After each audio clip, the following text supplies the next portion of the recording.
Hey guys, and welcome back to the Blast Zone. Got a great story for you today. It is called Just a Little Guy.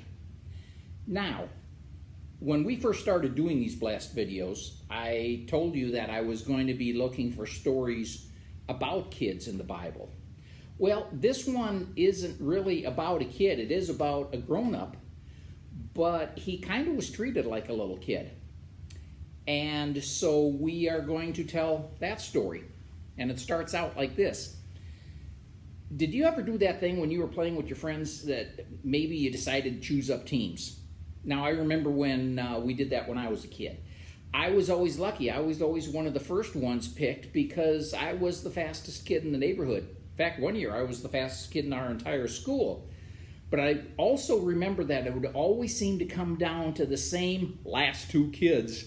Maybe they weren't very good at sports, or maybe they weren't very fast, or maybe they were just really small, but they just wanted to play with us. And the one who had to pick the last kid always felt like he was already losing because I had to pick him.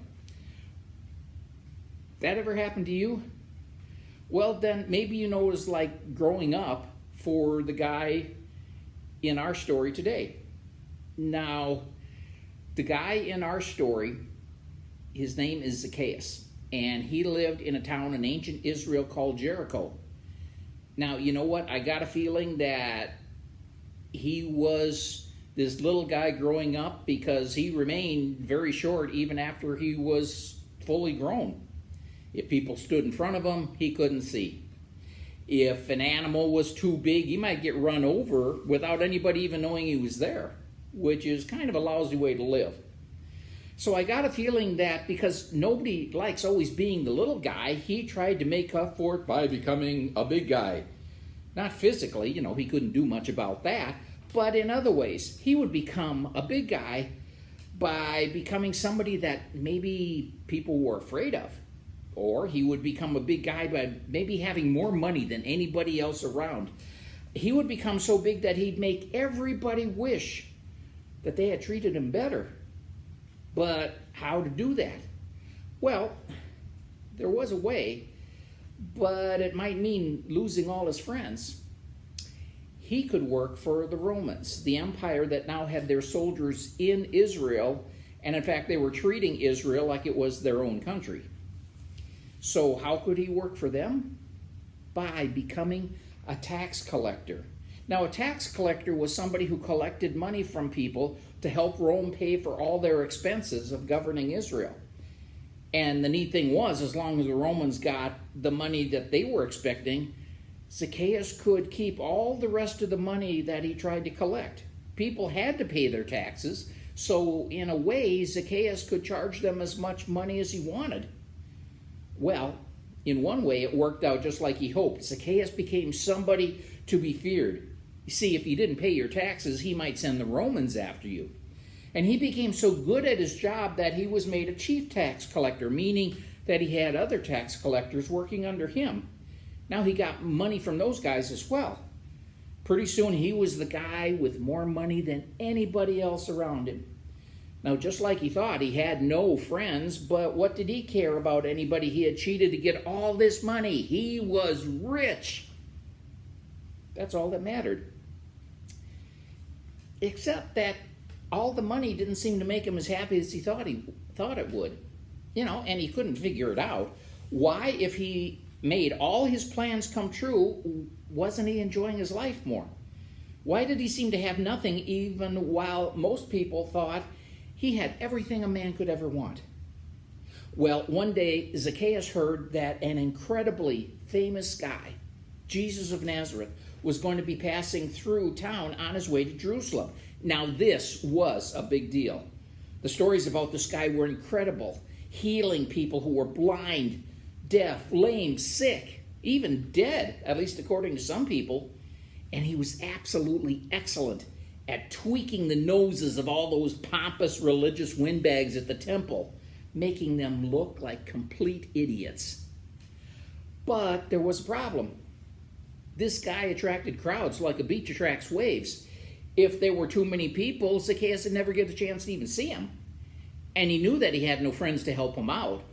So, what to do? Then it hit him. If Jesus was coming down the main road, there were plenty of sycamore trees alongside. I bet that with everybody watching for Jesus, nobody's even going to notice if their rich, finely dressed tax collector is climbing up a tree like a little street kid. Besides, it'll give me a chance to see him. Now, for some reason that he wasn't quite sure he understood, Zacchaeus felt like seeing Jesus this day was really, really important. So, climb up the tree he did. And like he had hoped, nobody even noticed. And soon he heard the sound of a crowd buzzing with excitement. It could only mean one thing. Jesus of Nazareth was coming through. And then, there he was, with all the people looking at him and calling out his name. This is great, Zacchaeus thought. I got the best view of anybody, and no one even knows I'm here. This is perfect. Except all of a sudden, it got really quiet. The crowd that had been making all the noise while surrounding Jesus suddenly stopped. Because Jesus had stopped. And then Jesus was walking toward the tree, his tree, in which he was so quietly perched. And then Jesus stopped and looked up right into Zacchaeus' eyes. Zacchaeus' heart went right up in his throat. Did Jesus know about his tax collecting business? Did he know that he often took, almost always took, more than he should? Was Jesus going to embarrass him or turn him over to the crowd to do with him whatever they wanted? He held his breath, waiting.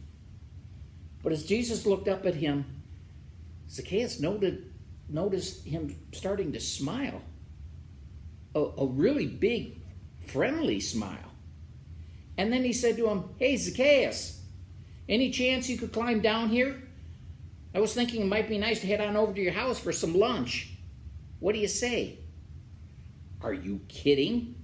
The great Jesus of Nazareth wants to have lunch with me? He wasn't going to wait for Jesus to change his mind. So as quickly as he could, Zacchaeus came down out of the tree and be walking Jesus over to his house. Now, many in the crowd weren't too happy with Jesus' choice of dinner companion. How can this guy call himself great if he can't even pick a better lunch buddy than this slime ball? But Jesus just ignored their comments. There was something much more important that needed to happen. And as they ate lunch and talked, that more important thing did happen.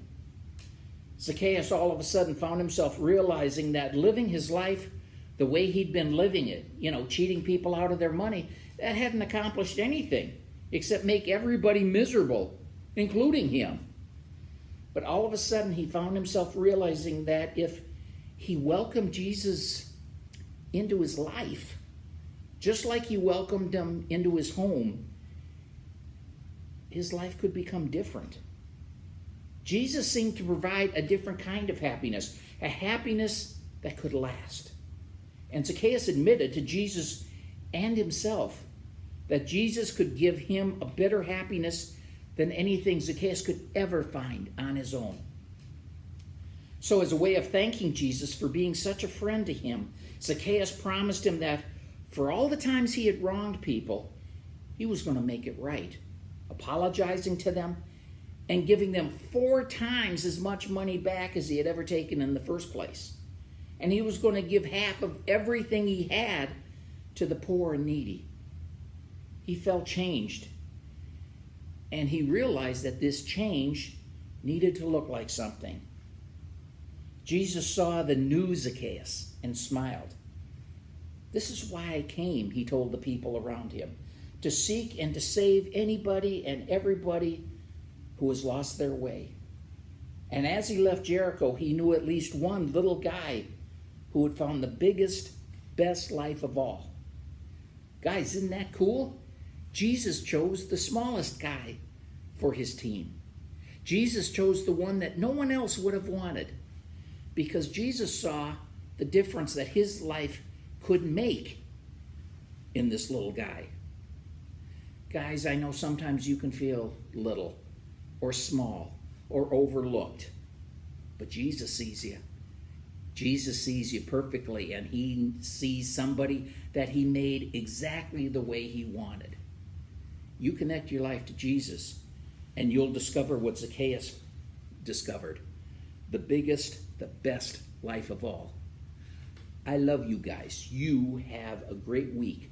God bless. Bye-bye.